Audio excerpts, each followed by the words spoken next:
Fake arrests. Racial profiling. Why citizen applications pose a threat to vulnerable communities. Policing and police violence are at the forefront of public conversation. Some in the tech industry think they can help transform policing with apps. But the results have so far been disastrous. Especially with the Citizen app. In essence, Citizen encourages people to take the law into their own hands. It was once called Vigilante. Yes, Vigilante.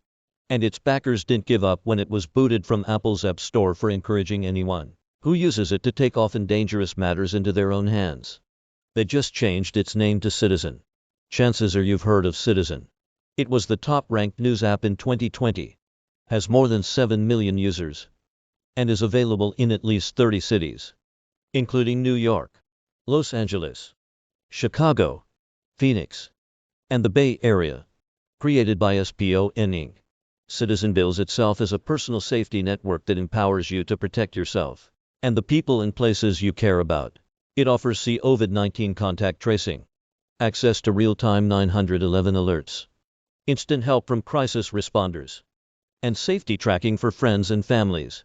Citizen believes that mass surveillance will make us safer.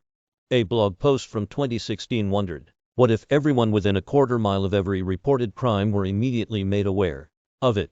What if there were a camera on every crime? What if transparency existed if we all knew where crime was occurring and how it was being resolved? Would crime as we know it still exist? Transparency is the single most powerful tool against crime and injustice, and we believe it will rebuild cooperation towards a shared vision. Cooperation, in turn, will lead to safer communities, better cities, and a stronger nation. In reality, a culture of mass surveillance leads to the creation of apps like Nextdoor, which is known as much for accusations of racial profiling as for enabling friendly neighborhood tips.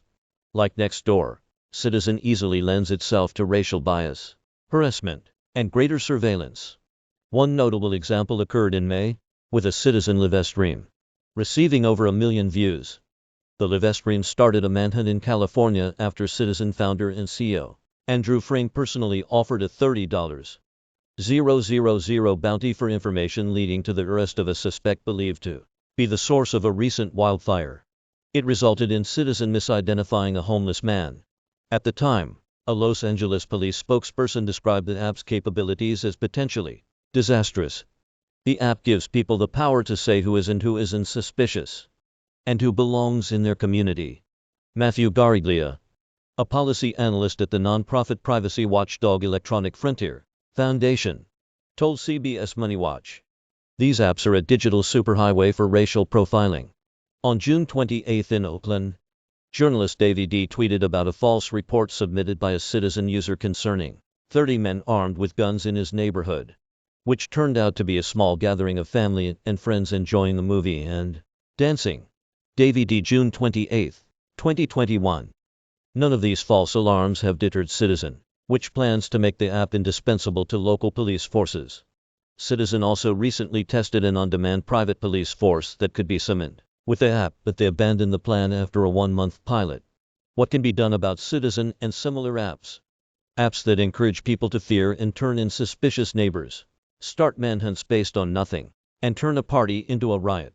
False crime reports give weight to police claims of needing larger budgets, which is the opposite of the change so desperately needed in law enforcement. The call to defund police is a wake-up call for more of us to look at community-based solutions, not more potentially violent policing, or dangerous apps that further criminalize Black and brown people. The tech we use should help us look out for one another, not spy on one another and create more fear. Ranat E. Kim is a campaign manager at Kairos Action who writes about tech and racial justice.